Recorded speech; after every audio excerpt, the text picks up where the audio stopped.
Hello friends, this is CSCMA Debashish Goswami and I welcome you to the revision of chapter number 4. वैसे ये video मैं third time record कर रहा हूँ because of some technical difficulty. पिछले 2 बार मैं record किया पर वो अनसक्सेसफुल रहा. सो आई एम होपिंग कि अब अच्छे से हो जाए. सबसे पहले ना डिफरेंस पढ़ लो बच्चों, परफेक्ट, मोनोपोली और मोनोपोलिस्टिक का. अगर आपने ये डिफरेंस पढ़ लिया ना तो इसी के साथ साथ इसके फीचर्स, इसके कैरेक्टरिस्टिक्स, इसके डिफरेंस, इसका एक्सेप्शन, इसका कर्व सब कंप्लीट हो जाएगा. ठीक है, साथ में पढ़ना. सबसे पहले ना एग्जाम्पल याद रखना. हमारा जो एग्जाम्पल है परफेक्ट कंपटीशन का वो रहता है सब्जी वाला या सब्जी मंडी यानी वेजिटेबल मार्केट. दूसरा जो मोनोपोली होता है उसमें क्या होता है हमारा रेलवे. और जो मोनोपोलिस्टिक होता है उसमें क्या होता है FMCG, fast moving consumer good. Is this clear? अब सबसे ज़्यादा सेलर आपको कहाँ मिलेगा? सब्जी मंडी में मिलेगा. तो large number of buyer and seller, ये इन्फानाइट तक जाता है. मोनोपोली में पोली शब्द का मतलब क्या होता है? सेलर. और आपका मोनो शब्द का मतलब क्या होता है? सिंगल. मोनोपोलिस्टिक का मतलब क्या है? बहुत सारे सेलर होंगे पर हाँ परफेक्ट कॉम्पिटिशन से कम होंगे. मोनोपोली में तो देखो वो अकेला है तो वही फर्म वही इंडस्ट्री, लेकिन बाकी के केस में ऐसा नहीं होगा. Is this clear everyone? अगर मैं सब्जी मंडी में बात करूं कि जो सब्जी है, मान लो एक मंडी का मैंने सब्जी लाया, एक और मंडी का सब्जी लाया और दोनों को लाके आपके सामने रख दिया और बोला कि बताओ कौन सी सब्जी कौन सी मंडी का है, क्या पहचान पाओगे? नहीं पहचान पाओगे. यानी सारे प्रोडक्ट क्या है? होमोजेनस यानी सेम या सिमिलर इन नेचर. मोनोपोली में आप क्या बोलोगे? कोई क्लोज सब्स्टिट्यूट नहीं है. जो भी प्रोडक्ट है वो एकदम यूनिक है, वैसा कोई प्रोडक्ट मार्केट में है ही नहीं. मोनोपोलिस्टिक में आप क्या बोलोगे? डिफरेंशिएटेड है यानी अलग अलग प्रोडक्ट है. आप एक दूसरे को यहाँ पे डिफरेंशिएट कर सकते हो. आप समझ सकते हो कि ये अलग है, ये अलग है. जैसे लक्स और डव क्या है? क्या आप अलग अलग है? कौन सा लक्स से कौन सा डव आप पहचान पाओगे? आराम से पहचान लोगे. मार्केट शेयर इनसिग्निफिकेंट है. बहुत ही सारे लोग हैं और बहुत ही छोटा छोटा मार्केट शेयर है.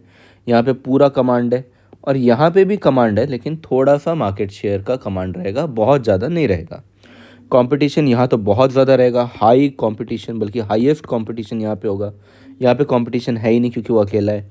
यहाँ पे भी कंपटीशन है पर आधा टेढ़ा, एकदम कोई परफेक्ट कंपटीशन या बहुत ज़्यादा कंपटीशन नहीं है. मोनोपोली यहाँ पे होगा, यहाँ तो ऑब्वियसली नहीं होगा, और यहाँ पे भी थोड़ा बहुत मोनोपोली यहाँ पे हो सकता है. तो सम डिग्री यहाँ पे होगा. एंट्री और एग्जिट यहाँ कोई भी आ सकता है. यहाँ पे स्ट्रॉन्ग बैरियर है यानी कुछ ही लोग आ पाएंगे, सब लोग नहीं आ पाएंगे. यहाँ पे अगेन फ्री रहेगा, आपका कोई भी आ सकता है. यहाँ पे बिल्कुल भी कंट्रोल नहीं है तो सबको ही क्या है? Price taker. यहाँ पे यूनिफॉर्म प्राइस चलता है. यहाँ पे बिल्कुल भी आप जो सोच रहे हैं वैसा प्राइस चलेगा या आप कंट्रोल कर लेंगे प्राइस को, ऐसा पॉसिबल नहीं है. यहाँ पे फुल कंट्रोल है. दैट इज़ वाई यहाँ पे क्या बोला जाता है? Price maker. यहाँ पे कैसा कंट्रोल रहेगा? थोड़ा बहुत कंट्रोल रहेगा, पूरा कंट्रोल नहीं रहेगा, इसलिए बोलते हैं सम कंट्रोल.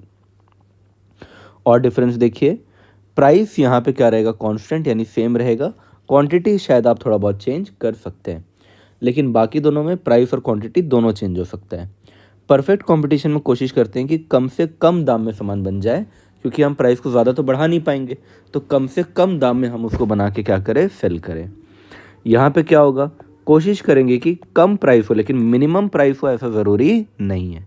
यहाँ पे कम करेंगे, डिक्लाइनिंग वाले पोर्शन में अपन कोशिश करेंगे प्रोड्यूस करने का, पर ज़रूरी नहीं है कि मिनिमम पे प्रोड्यूस करें. वेस्टेज ऑफ रिसोर्स यहाँ तो नहीं होगा, पर यहाँ पे होगा, यहाँ पे भी होगा, पर सबसे ज़्यादा कहाँ पे होगा? मोनोपोलिस्टिक. सबसे इनएफिशिएंट भी कौन होगा? मोनोपोलिस्टिक. और सबसे बढ़िया कौन होगा? परफेक्ट. ट्रांसपोर्टेशन कॉस्ट नहीं होता पर बाकी दोनों में होता है. इकोनॉमीज ऑफ स्केल यहाँ तो होता है पर बाकी दोनों में नहीं होता. कुछ और डिफरेंस पढ़ लेते हैं. यहाँ पे ये कोशिश करता है परफेक्ट कंपटीशन कि भैया जो हमारा प्राइस है ना वो आपका मार्जिनल कॉस्ट तक तो अपन ले ले, यानी कॉस्ट जो है ना, कम से कम कॉस्ट की तो भाई रिकवरी हो जाए. हमको ज़्यादा नहीं चाहिए, हमको सुपर नॉर्मल प्रॉफिट नहीं चाहिए, पर हमको कुछ प्रॉफिट तो मिल जाए. यहाँ पे आपके कॉस्ट से भी हायर पे आप प्राइस को रखेंगे. सबसे कम प्राइस कहाँ पे होगा? परफेक्ट में. परफेक्ट से ज़्यादा कहाँ पे होगा? मोनोपोलिस्टिक में. और सबसे ज़्यादा कहाँ पे होगा? मोनोपोली में. Got it? डिमांड कर्व यहाँ पे कैसा रहेगा? एकदम एक स्ट्रेट हॉरिजॉन्टल लाइन. ये स्ट्रेट हॉरिजॉन्टल लाइन क्या है आपका? P is equal to AR is equal to MR is equal to D. यहाँ पे क्या होता है? आपका जो MR होता है वो नेगेटिव हो जाता है, फॉल होता है, डबल स्पीड पे फॉल होता है। और यहाँ पे जो AR है वो पॉजिटिव रहता है और MR से हाफ रहता है। क्लियर है? ये देखिए MR इज ट्वाइस, यहाँ पे क्या लिखा है MR इज ट्वाइस। यहाँ पे क्या होता है MR और AR बराबर होता है। TR की अगर मैं बात करूँ तो TR यहाँ पे कैसा बनता है, स्ट्रेट पॉजिटिव लाइन, पर यहाँ पे कैसा रहता है U shape. Is this clear everyone? Price discrimination तो यहाँ हो ही नहीं सकता क्योंकि आप प्राइस को चेंज नहीं कर पाओगे, लेकिन बाकी जगह पे प्राइस डिस्क्रिमिनेशन पॉसिबल है। और सबसे ज़्यादा कहाँ पे हो सकता है, सबसे ज़्यादा हो सकता है मोनोपोली में। क्लियर हो गया? सुपर नॉर्मल प्रॉफिट जैसे मैंने आपको बताया कि लोग तो मार्जिनल कॉस्ट पे अपना प्राइस को रखते हैं, इसलिए बेचारों को कोई भी सुपर नॉर्मल प्रॉफिट नहीं होता। लेकिन बाकी दोनों केस में सुपर नॉर्मल प्रॉफिट हो सकता है, उसमें भी मोनोपोलिस्टिक में लॉन्ग रन में नहीं होगा, सिर्फ शॉर्ट रन में होगा। क्लियर है? सेलिंग कॉस्ट यहाँ नहीं होता, यहाँ थोड़ा कम होता है और यहाँ पे काफ़ी ज़्यादा होता है। कंज्यूमर एक्सप्लॉयटेशन यानी कंज्यूमर्स का शोषण, ठीक है, वो यहाँ पे तो नहीं होगा, यहाँ पे सबसे ज़्यादा होगा, यहाँ पे भी थोड़ा बहुत हो सकता है। क्लियर है? तो ये जो टेबल है ना, ये टेबल आपका रामबाण है। अगर आपने इसको पढ़ लिया, 4 से 5 नंबर आपके एकदम फिक्स है। ठीक है, अब मैं आपको स्टडी मैट में ले आता हूँ। इस नंबर पे आप मुझे मैसेज करना, मैं आपको नोट्स प्रोवाइड कर दूंगा अगर आपको ऊपर वाला नोट्स चाहिए होगा तो। अब आइए ये तीनों तो हमारा ऑलरेडी हो गया है, बस फिर मैं आपको ये वाला पोर्शन जो है ना, ये वाला पोर्शन मैं आपको करवाऊंगा, ओलिगोपोली में आपको करवाऊंगा अच्छे से। अब देखो मार्केट के अंदर क्या क्या कंडीशन होना चाहिए, बायर सेलर होने चाहिए, प्रोडक्ट होना चाहिए, बार्गेनिंग होना चाहिए, नॉलेज होना चाहिए, और एक प्राइस एक टाइम पे होना चाहिए। एक प्राइस एक टाइम पे, यानी बाद में अगर टाइम चेंज हुआ तो टाइम के साथ क्या प्राइस भी चेंज हो सकता है? यस, टाइम के साथ प्राइस भी चेंज हो सकता है। एरिया के बेसिस पे कितने मार्केट है? लोकल, रीजनल, नेशनल और इंटरनेशनल। जो लोकल मार्केट होता है वहाँ पे क्या मिलेगा? सब्जी, फ्रूट, फ्लावर, फिश, यानी जो हाईली पेरिशेबल होगा और जो भारी होगा जैसे फर्नीचर। Got it? अगला रीजनल, जो कि कुछ स्टेट के क्लस्टर से या कुछ सिटी के क्लस्टर से, यानी क्लस्टर मतलब समझते हो, गुट से, संगठन से बनाया जाएगा। यहाँ पे मार्केट का साइज़ काफ़ी बड़ा होगा क्योंकि बहुत सारे लोग यहाँ पे आएंगे, और काफ़ी फेमस भी होगा। जैसे असम का जो साड़ी है, मेखेला चादर, ये काफ़ी फेमस है ऑल ओवर इंडिया में। नेशनल मार्केट ऐसा होगा जिसका देश में, देश के अंदर, कंट्री में तो बहुत इंपॉर्टेंस है, पर हो सकता है कंट्री के बाहर ना हो। जैसे आपका साड़ी जो है वो इंडिया में काफ़ी बिकेगा लेकिन शायद बाहर उतना ना बिके। हिंदी बुक इंडिया में बहुत बिकेगा लेकिन शायद बाहर उतना ना बिके। इंटरनेशनल मार्केट यानी जैसे गोल्ड और सिल्वर, यानी जिसकी डिमांड ऑल ओवर वर्ल्ड है। टाइम के बेसिस पे वेरी शॉर्ट का मतलब क्या होता है? जहाँ पे 1 डे का मार्केट हो, एक सुबह मार्केट आया, शाम तक मार्केट चले गया, या कुछ घंटे मार्केट बैठा फिर चले गया। जैसे सब्जी मार्केट, फ्लावर मार्केट, फूल का मार्केट, अंडे का मार्केट, फिश का मार्केट, ये कुछ घंटे रहता है फिर चले जाता है। शॉर्ट पीरियड मार्केट यानी 2 से 6 महीने के बीच का मार्केट। जैसे नेपाली मार्केट आता है हमारे यहाँ पे, उन लोग क्या करते हैं, ठंड के समय आते हैं, नेपाली कपड़े वपड़े लेकर आते हैं, कपड़ा बेचते हैं, फिर चले जाते हैं। लॉन्ग पीरियड मार्केट क्या होता है? जहाँ पे कुछ समय तक वो सारे प्रोडक्ट्स जो हैं वो बिकते रहे। इन प्रोडक्ट्स में क्या होता है? All factor become variable and supply of commodity में be change by altering the scale of production. ये वो मार्केट है जहाँ पे बहुत से फैक्टर्स क्या बन जाएंगे? Variable. Is this clear everyone? Very long का दूसरा नाम क्या है? Secular market. ये नाम याद रखना, सेक्युलर मार्केट। ठीक है, ट्रांजैक्शन के बेस पे एक होता है आपका कैश या स्पॉट, दूसरा होता है आपका फ्यूचर या फॉरवर्ड। कैश या जो स्पॉट होगा उसमें कॉन्ट्रैक्ट और एग्जीक्यूशन दोनों ही आज होगा, यानी मैंने आपसे बात भी आज की और मैंने एग्जीक्यूशन यानी उसको निभाया भी आज ही। पर अगर कॉन्ट्रैक्ट में आज कर लूँ पर उसका निभाऊँ मैं आपको फ्यूचर में, तो उसको क्या बोलेंगे? Future market. जैसे मैंने आपसे बात की कि भैया आलू दे दो, आपने आलू दे दिया, मैंने पैसा दे दिया, ये क्या हो गया? Spot market. आज ही मैंने आपसे मांगा, आपने आज ही दे दिया। फ्यूचर मार्केट में क्या होगा? मैंने आपको बोला भैया 2 महीने बाद मैं शादी कर रहा हूँ, आप केटरिंग का काम करना, तो कॉन्ट्रैक्ट मैंने आज किया पर एग्जीक्यूशन कब होगा? 2 महीने बाद। इसको क्या बोलेंगे? Future market. वैसे शेयर मार्केट में ये बहुत अलग होता है, मैं आपको थोड़ा सिंपल वे में समझा रहा हूँ बस। रेगुलेशन में जहाँ पे लॉ लगता है उसको क्या बोलेंगे अपन? Regulated market.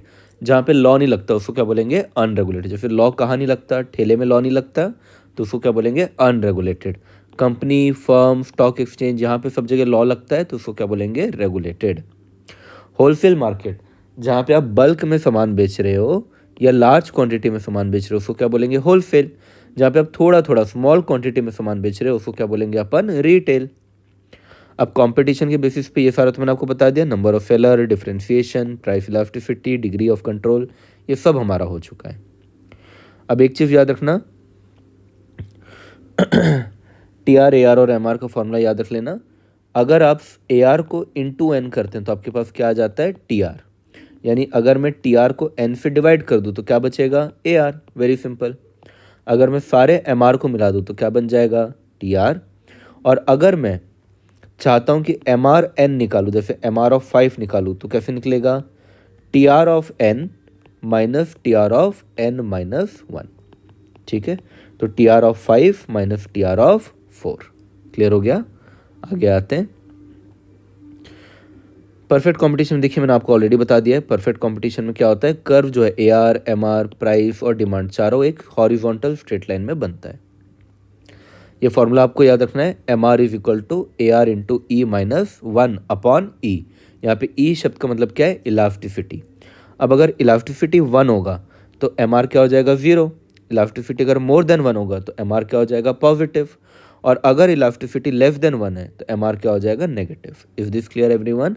तो आप लोग एक ना कुछ भी एज्यूम कर लेना, ई को कुछ भी एज्यूम करना, कोई नंबर, जैसे ई मोर देन 1 बोला है तो अपना 2 एज्यूम कर लेना और फिर इसको फॉर्मूला में डालना।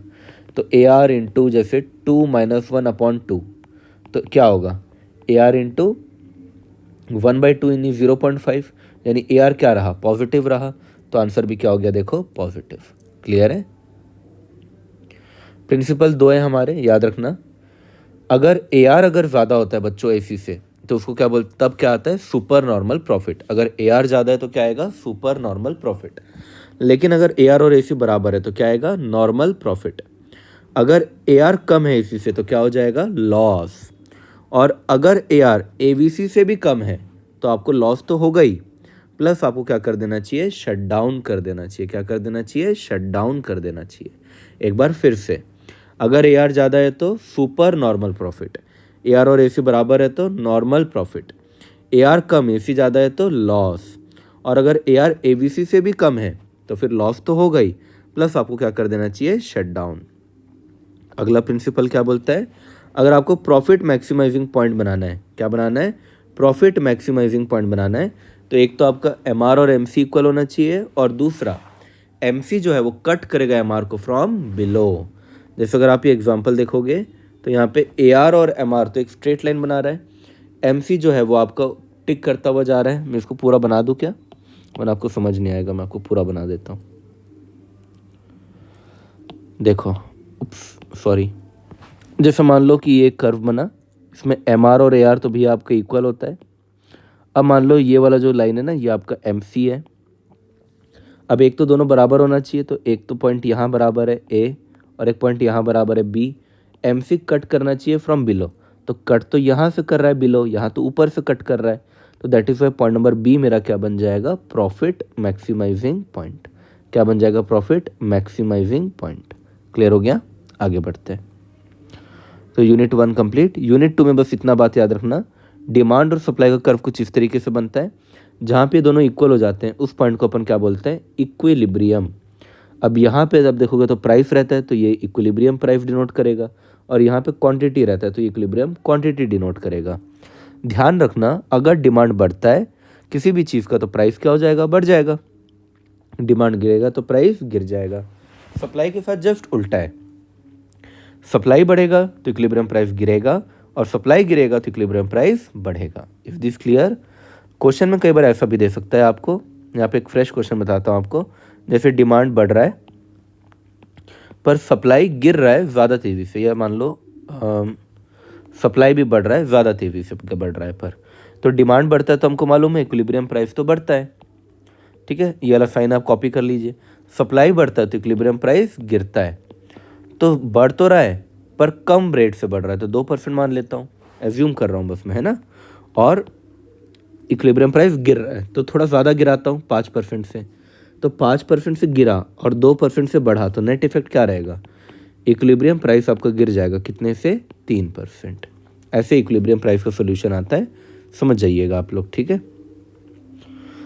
ये वही कर्व के थ्रू भी आप बना सकते हो, पर कर्व के थ्रू बनाने का मतलब नहीं है, जैसे मैंने बताया ना, बस वैसे करना, आराम से आपका आंसर आ जाएगा।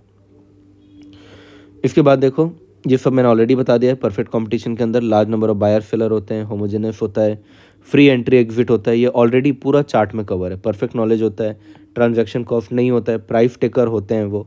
एग्जाम्पल्स प्लीज़ पढ़ के जाना। वैसे तो परफेक्ट कंपटीशन एक मिथ है, लेकिन इन सारे जगह पे यूज़ किया जाता है। कौन कौन से जगह है वो? एग्रीकल्चर प्रोड्यूस, जैसे कि मैंने आपको सब्जी मंडी बोला। फाइनेंशियल मार्केट, जिसमें शेयर, डिबेंचर, बॉन्ड वगैरह आ जाता है।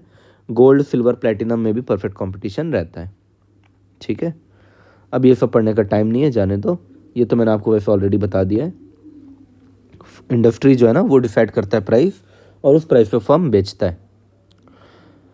ये भी मैंने आपको ऑलरेडी बता दिया है। सुपर नॉर्मल प्रॉफिट कब होगा? जब AR ज़्यादा होगा। ठीक है, नॉर्मल प्रॉफिट कब होगा? जब दोनों बराबर होगा।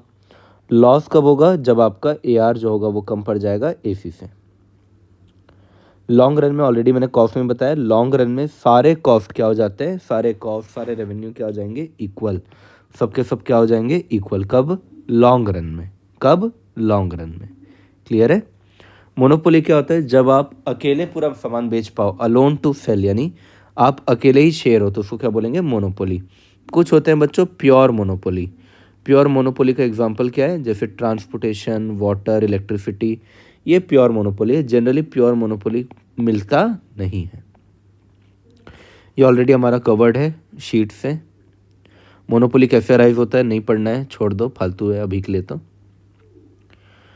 इसके बाद बड़ा इंपॉर्टेंट टॉपिक है प्राइस डिस्क्रिमिनेशन। अगर मैं एक ही सामान को मिस्टर ए को और मिस्टर बी को अलग अलग दाम पे बेचता हूँ, तो इसको क्या बोलते हैं? Price discrimination. आपका सामान एक ही है, पर आप अलग लोगों को अलग दाम पे बेच रहे हो। जैसे रेलवे क्या करता है? रेलवे छोटे बच्चों के लिए हाफ टिकट लेता है, बड़े लोगों के लिए फुल टिकट लेता है। ये भी क्या हो गया? Price discrimination. भैया बैठेंगे एक ही जगह से, जाएंगे एक ही जगह, पर फिर भी बच्चे के लिए कम है, बड़ों के लिए ज़्यादा है। ठीक है, दूसरी जो कंट्री होती है जैसे चाइना है, चाइना क्या करती है? फॉरेन मार्केट में ना सस्ते दामों पे गुड्स डंप करती है, बेचती है, ताकि वो मार्केट को क्या कर सके? कैप्चर कर सके। यूनिवर्सिटीज़ क्या करती है? कई बार इवनिंग क्लास में, अगर आपको इवनिंग क्लास में आना है तो हो सकता है आप सुबह वर्क करते होंगे, तो आपके पास टाइम नहीं है, पर आपके पास पैसा तो है, इसलिए इवनिंग क्लासेस की फ़ीस क्या रखते हैं उन लोग? ज़्यादा। प्राइस डिस्क्रिमिनेशन होगा कैसे? एक तो कंट्रोल होना चाहिए आपका। एक मार्केट को आप दो से ज़्यादा मार्केट में आप डिवाइड कर सको। जैसे CA कोचिंग एक मार्केट है, पर उसको डिवाइड किया जा सकता है फाउंडेशन मार्केट में और इंटर मार्केट में। फाउंडेशन के बच्चे अलग, इंटर के बच्चे अलग। अब जब ये आप डिवाइड करोगे ना, डिवाइड करने के बाद दोनों ही मार्केट का इलास्टिसिटी अलग अलग होना चाहिए। जैसे मान लो फाउंडेशन का इलास्टिक है, तो इंटर का क्या होना चाहिए? In elastic. इन इलास्टिक का मतलब क्या है? वो रिएक्ट ही नहीं करेगा, आप प्राइस बढ़ाओ या घटाओ उसको फ़र्क नहीं पड़ता। तो हम क्या करेंगे? वहाँ पे प्राइस बढ़ा देंगे। लेकिन जहाँ पे वो इलास्टिक यानी रिएक्ट करेगा, तो हम वहाँ पे प्राइस को क्या रखेंगे? कांस्टेंट रखेंगे, प्राइस को चेंज नहीं करेंगे। वरना अगर हम प्राइस बढ़ा दें फाउंडेशन में, तो बच्चे तो छोड़ के चले जाएंगे, क्योंकि वहाँ पे तो इलास्टिक है, रिएक्ट करते हैं। अच्छा, पॉसिबिलिटी ऑफ रीसेल नहीं होना चाहिए। जैसे मान लो मैंने क्या किया? चावल बेचा, गरीब को 2 रुपये में चावल बेच दिया। अब वो गरीब का भलाई करने के लिए कर रहा हूँ ना, ये गरीब बदमाश है, ये क्या करता है? मार्केट में जाता है और वही चावल 30 रुपये में बेच के सिगरेट पी के सो जाता है आराम से। तो भैया मैं तो तेरी भलाई के लिए 2 रुपये में चावल दे रहा हूँ, लेकिन तू क्या कर रहा है? उसे रीसेल करके मैं जो तेरे को बेनिफिट देना चाहता हूँ वही बेनिफिट तू ले रहा है, कहीं और से यूज़ कर ले रहा है, वो तो गलत है। वही फॉर्मूला यहाँ पे वापस से आ रहा है।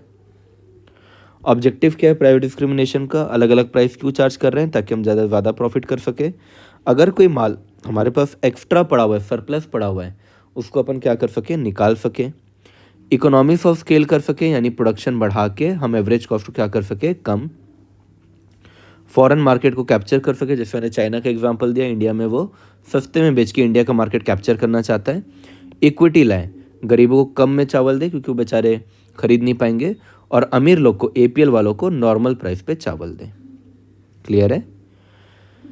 चलिए, इसके बाद हमारा एक बहुत ही इंपॉर्टेंट टॉपिक आता है मोनोपोलिस्टिक। यहाँ से भी एग्जाम में आते हैं टॉपिक। डिफरेंशिएशन होता है, large number of buyer seller होते हैं, फ्रीडम होती है एंट्री एग्जिट की। यहाँ पे कोई प्राइस पे कंपटीशन नहीं करता कि मेरा सामान सस्ता है, कोई बोलेगा नहीं मेरा सामान ज़्यादा सस्ता है, प्राइस पे कोई कंपटीशन नहीं करता। नॉर्मली एडवर्टाइजिंग पे करते हैं, तो बहुत ही एग्रेसिव एडवर्टाइजिंग होगा, प्रोडक्ट में डेवलपमेंट करेंगे, कभी प्राइस को लेकर ये लोग एक दूसरे को नहीं छेड़ेंगे। ये प्रॉफिट मैक्सिमाइजिंग पॉइंट के कंडीशन यहाँ पे दिए हुए हैं, ऑलरेडी मैंने आपको बता दिया है। देखो ये टेबल हमारा ऑलरेडी हो चुका है पूरा। अब ओलिगोपोली में आ जाओ। ओलिगोपोली का मतलब क्या है? Few sellers. तो यहाँ पे कम से कम 2 होंगे, 2 से ज़्यादा ही होंगे, क्योंकि 2 में तो डुओपोली बन जाता है। तो 2 से ज़्यादा होंगे पर 10 से कम होंगे लगभग। ठीक है, इसका एग्जाम्पल क्या है? जैसे आपका ये देखो, airline industry, petroleum, power generation, ये सब क्या है? ओलिगोपोली का एग्जाम्पल है। ठीक है। गेम थ्योरी क्या बोलता है? जब कोई एक जीते और दूसरा हारे, तभी अगर मतलब एक के हारने से ही दूसरा जीत सकता है, ऐसे थ्योरी को अपन क्या बोलते हैं? Game theory. तो ओलिगोपोली में ना बहुत ही एकदम गला काट प्रतियोगिता होता है। वहाँ पे क्या होता है? लोग को एकदम ज़्यादा जोर से कंपटीशन करते हैं। वहाँ पे ऐसा मकसद रहता है कि भैया हम तो जीते ही जीते हैं पर दूसरा हारे, क्योंकि अगर दूसरा नहीं हारेगा ना तो अपन जीत नहीं पाएंगे। तो इसको बोलते हैं गेम थ्योरी। दिया किसने? वॉन न्यूमैन ने और ऑस्कर मॉर्गनटन ने दिया है। कब दिया है? 1944 में। क्लियर हो गया? यहाँ पे राइवलरी चलती है। राइवलरी चलती है यानी एक जीतेगा तभी दूसरा, एक हारेगा तभी दूसरा जीतेगा। टाइप ऑफ ओलिगोपोली में आ जाइए। मैं पूरा मिटा देता हूँ ताकि आपको वापस से अच्छे से समझा पाऊँ। जो आपका प्योर या परफेक्ट ओलिगोपोली होता है ना, यहाँ पे होमोजेनस प्रोडक्ट होता है। कैसा प्रोडक्ट होता है? होमोजेनस। यानी कि जैसे आपका एल्यूमिनियम इंडस्ट्री हो गया, पेट्रोल इंडस्ट्री हो गया। पेट्रोल तो हर जगह सेम है, होमोजेनस है। तो वैसे को अपन क्या बोलेंगे? Perfect oligopoly. पर अगर अलग अलग टाइप का सामान अगर आप बेच रहे हैं तो तब अपन क्या बोलेंगे? Differentiated oligopoly. जैसे टेलकम पाउडर बनाने वाली कंपनीज जो है वो ओलिगोपोली में आती है। अब उन लोग क्या है? अलग अलग पाउडर बेचते हैं, किसी में ज़्यादा महक है, किसी में कम महक है, किसी में किसी और तरीके का महक है, तो इसलिए अलग अलग हो गया। ओपन और क्लोज में क्या हो गया? ओपन का मतलब एज द नेम सजेस्ट, आप मार्केट में एंट्री ले सकते हो। क्लोज का मतलब एंट्री आप नहीं ले सकते, रेस्ट्रिक्टेड होगा। कल्यूसिव होगा यानी कॉमन अंडरस्टैंडिंग होगा, सब मिल बांट के खाएंगे, कोई ज़्यादा कंपटीशन नहीं करेगा। कॉम्पिटिटिव का मतलब ही क्या है? कंपटीशन करेंगे। पार्शियल ओलिगोपोली का मतलब क्या होता है? जहाँ पे एक फर्म बहुत बड़ा हो और बाकी फर्म थोड़े से छोटे छोटे हो। फुल ओलिगोपोली का मतलब क्या होता है? जहाँ पे सारे फर्म लगभग एक बराबर हो, उसको अपन क्या बोलेंगे? Full oligopoly. सिंडिकेटेड का मतलब क्या होता है? जहाँ पे सब लोग मिल के सेल कर पाते हैं, एक सेंट्रलाइज्ड सिंडिकेट से, यानी एक सेंट्रलाइज्ड जगह से, उसको क्या बोलेंगे? Syndicated oligopoly. ऑर्गेनाइज्ड ओलिगोपोली का मतलब क्या है? एक सेंट्रल एसोसिएशन होगा, हम वहाँ पे जाके ऑर्गेनाइज करके सारे प्राइस को, क्वांटिटी को फिक्स करेंगे। क्लियर हो गया? कैरेक्टरिस्टिक क्या है हमारा? सबसे पहला स्ट्रैटेजिक इंटरडिपेंडेंस है, यानी यहाँ पे जो राइवल्स हैं हम उनके ऊपर डिपेंडेंट है। वो कैसा प्राइस चेंज कर रहे हैं, वो कैसा क्वांटिटी चेंज कर रहे हैं, सबको देख दाख के अपन अपना चेंज करेंगे। एडवर्टाइजिंग और सेलिंग कॉस्ट यहाँ पे भारी मात्रा में होता है। यहाँ पे भी बहुत ज़्यादा प्राइस वॉर नहीं होता है। अगर मार्केट शेयर अगर आपको गेन करना है तो आपको हैवी एक्सपेंडिचर करना पड़ेगा एडवर्टाइजिंग में। ग्रुप बिहेवियर है, यानी मेरे को आपसे फ़र्क पड़ेगा और आपको मुझसे। ऐसा नहीं बोल सकता मैं कि भैया मैं तो मोनोपोली हूँ, मैं अपनी मर्जी से कुछ भी करूँगा। ठीक है। इसके बाद 3-4 मॉडल आते हैं। पहला मॉडल का नाम क्या है? Cournot model. दूसरे मॉडल का नाम क्या है? स्टेकलबर्ग मॉडल। तीसरे मॉडल का नाम क्या है? Bertrand model. ये तीनों मॉडल आपको पढ़ के जाना है। कॉर्नॉट मॉडल क्या बोलता है कि भैया फर्म के पास कंट्रोल जो है वो प्राइस को लेकर है, एक दूसरे से लोग लड़ाई नहीं करेंगे। फर्म के पास जो कंट्रोल है वो किसको लेकर है? प्राइस को लेकर है, लेकिन सबका कंट्रोल अलग अलग वेरिएबल है, यानी किसी के पास कंट्रोल ज़्यादा है, किसी के पास कम है। स्टेकलबर्ग को क्या बोलता है कि लीडर ना अपने हिसाब से क्वांटिटी बेचेगा, बाकी लोग उसको देखकर उसको फॉलो करेंगे। बर्ट्रैंड क्या बोलता है कि ना हर फर्म अपने हिसाब से प्राइस को डिसाइड करेगा, इंडिपेंडेंटली डिसाइड करेगा, और डिसाइड करके अपने हिसाब से जैसा चाहे वो बेचेगा, ताकि उसका प्रॉफिट क्या हो? मैक्स टू मैक्स हो। चलिए, इसके बाद ओपेक एक एग्जांपल है बढ़िया, कार्टेल का और ओलिगोपोली का। एक चीज़ का ध्यान रखिएगा, यहाँ पे जो डिमांड कर्व बनता है वो किंग्ड बनता है। किंग का मतलब क्या होता है? टेढ़ा डिमांड कर्व बनता है। पहले ये हाईली इलास्टिक होता है, बाद में ये क्या हो जाता है? In elastic. देने वाले का नाम क्या है? अमेरिकन इकोनॉमिस्ट है, पॉल ए स्वीजी, इसलिए इसको स्वीजी मॉडल भी कहते हैं। क्या कहते हैं इसको? स्वीजी मॉडल। बेसिकली ये होता क्यों है ऐसा? क्योंकि इन लोगों को ऐसा लगता है कि अगर मैं दाम को कम करूँगा ना तो लोग मुझे फॉलो करेंगे, प्राइस को लो करने पे कॉम्पिटिटर मुझे फॉलो करेंगे, पर प्राइस को हाई करने पे कॉम्पिटिटर मुझे फॉलो नहीं करेगा। कुछ और वर्ड्स, डुओपोली का मतलब क्या है, दो सेलर। मोनोफोनी, फोनी का मतलब क्या होता है, बायर। मोनो का मतलब सिंगल, जहाँ पे एक ही बायर हो उसको क्या बोलते हैं, मोनोफोनी। ओलिगोफोनी यानी फ्यू बायर, और बायलैटरल मोनोपोली यानी एक सेलर और एक बायर। क्लियर हो गया? तो ये एकदम सुपर फास्ट क्विक रिवीजन है आपका चैप्टर 4 का। अगर आपको कुछ और लगे तो मुझे बताइएगा, मैं वो वाला वीडियो भी डाल दूंगा। ठीक है, थैंक यू।